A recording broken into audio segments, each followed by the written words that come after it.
আসসালামু আলাইকুম, আমি জামাল নাসের। আজকে পড়ব হচ্ছে অপসারণ বিক্রিয়া। আর এই অপসারণ বিক্রিয়ার ক্ষেত্রে তোমার হচ্ছে একটা খুব গুরুত্বপূর্ণ নিয়ম পড়ব, যেটাকে আমরা বলি হচ্ছে সাইজেভ নিয়ম বা সাইজেভ ল।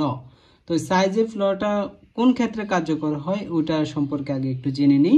যেমন হচ্ছে তোমার secondary alcohol, secondary alkyl halide, এইসব ক্ষেত্রে হচ্ছে তোমার সাইজেভের নিয়ম কার্যকর।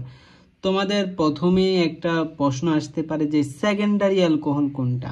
মনে করো তোমার এটা ওএইচ হচ্ছে অ্যালকোহল মূলক। তোমার মনে করো কার্বনের বাকি দুই হাত মনে করো হচ্ছে তোমার কি দেখো কার্বনের বাকি দুই হাত যদি হচ্ছে তোমার দুটো অ্যালকাইল মূলক দ্বারা পূর্ণ থাকে, তখন আমরা বলবো হচ্ছে এটাকে হচ্ছে 2 ডিগ্রি অ্যালকাইল হ্যালাইড বা হচ্ছে তোমার সেকেন্ডারি অ্যালকোহল। হ্যাঁ, আর অ্যালকাইল হ্যালাইড কখন হবে? মনে করো ওএস এর পরিবর্তে তোমার হবে তখন এখানে ক্লোরাইড। হ্যাঁ, ক্লোরাইড, ব্রোমাইড এগুলো হবে। আর বাট আগের মতোই সেম অ্যালকাইল মূলক থাকবে তোমার দুইটা। তখন আমরা এটাকে বলবো হচ্ছে সেকেন্ডারি অ্যালকাইল হ্যালাইড। অর্থাৎ হচ্ছে এটা কি তোমার সেকেন্ডারি হবে নাকি টারশিয়ারি হবে, এটা পুরোটা ডিপেন্ড করে হচ্ছে কার্বনের সাথে কয়টা অ্যালকাইল মূলক যুক্ত আছে। যদি দুইটা থাকে তাহলে সেকেন্ডারি, যদি তিনটা থাকতো হাইড্রোজেনের পরিবর্তে যদি এখানে আরেকটা অ্যালকাইল মূলক থাকতো তাহলে আমরা বলতাম এটা হচ্ছে তোমার কি টারশিয়ারি বলতাম, টারশিয়ারি অ্যালকাইল হ্যালাইড বা 3 ডিগ্রি অ্যালকাইল হ্যালাইড। তারপর আরেকটা গুরুত্বপূর্ণ বিষয় এখানে আমাদের চিনতে হবে বা বুঝতে হবে, একটা হচ্ছে আলফা কার্বন এবং হচ্ছে বিটা কার্বন। দেখো, যে কার্বনে হচ্ছে তোমার কার্যকরী মূলক যুক্ত থাকবে, আমি আবারও বলি যে কার্বনে, দেখো এই কার্বনটাতে তোমার কার্যকরী মূলক যুক্ত আছে, সুতরাং এই কার্বনটাকে আমরা বলবো হচ্ছে আলফা কার্বন। আর তার পাশের কার্বনকে আমরা, এই আলফা কার্বনের পাশের কার্বনগুলোকে আমরা বলবো হচ্ছে বিটা কার্বন। আশা করি বুঝতে পেরেছ। তাহলে তোমার সাইজফের যে নিয়মটা উনি কি বলছে, আসলে বলছে যখন হচ্ছে তোমার অ্যালকিন তৈরি হবে অপসারণ বিক্রিয়ার মাধ্যমে, তখন যদি তোমার আলফা কার্বন এবং বিটা কার্বন থাকে তাহলে হচ্ছে আলফা কার্বন থেকে কার্যকারীমূলক এবং বিটা কার্বন থেকে হাইড্রোজেন বের হয়ে তোমার পানি তৈরি করবে। হ্যাঁ, পানি তৈরি মানে ঘনীভবন বিক্রিয়া হবে।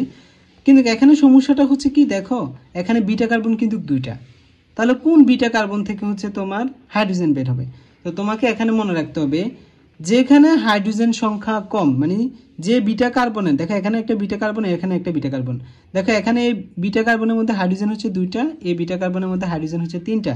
তাহলে সাইজফ বলতেছেন হচ্ছে তোমার যেখানে হচ্ছে তোমার হাইড্রোজেন, যে বিটা কার্বনে হাইড্রোজেন সংখ্যা কম হবে ওই কার্বন থেকে তোমার হচ্ছে একটা হাইড্রোজেন বের হয়ে যাবে, মানে এখান থেকে একটা হাইড্রোজেন বের হয়ে যাবে।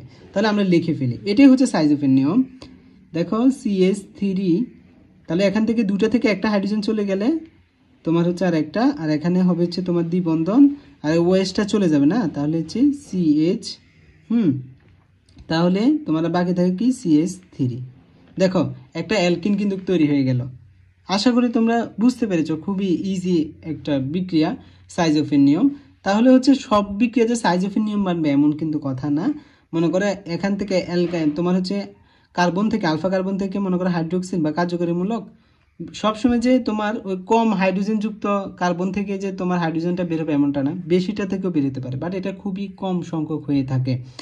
যেমন এটা তোমার 80% বিক্রিয়া হচ্ছে তোমার এই জিনিসটা হয়, মানে হচ্ছে সাইজফের নিয়ম মানে। আর শুধুমাত্র একদম কম পরিমাণ, যেমন হচ্ছে তোমার এখান থেকে যাবে তোমার হচ্ছে হাইড্রোক্সিল মূলক, আর এখান থেকে বের হবে তোমার হাইড্রোজেন। দেখো তাহলে হচ্ছে তোমার এখানে হবে, এটা হবে মাত্র 20% বিক্রিয়ার ক্ষেত্রে, বা উৎপাদ হবে 20%, এটা হবে তোমার 80%। তো এটাই হচ্ছে আমাদের সাইজফের নিয়ম। আশা করি তোমরা বুঝতে পেরেছো, খুবই সহজ বিক্রিয়া।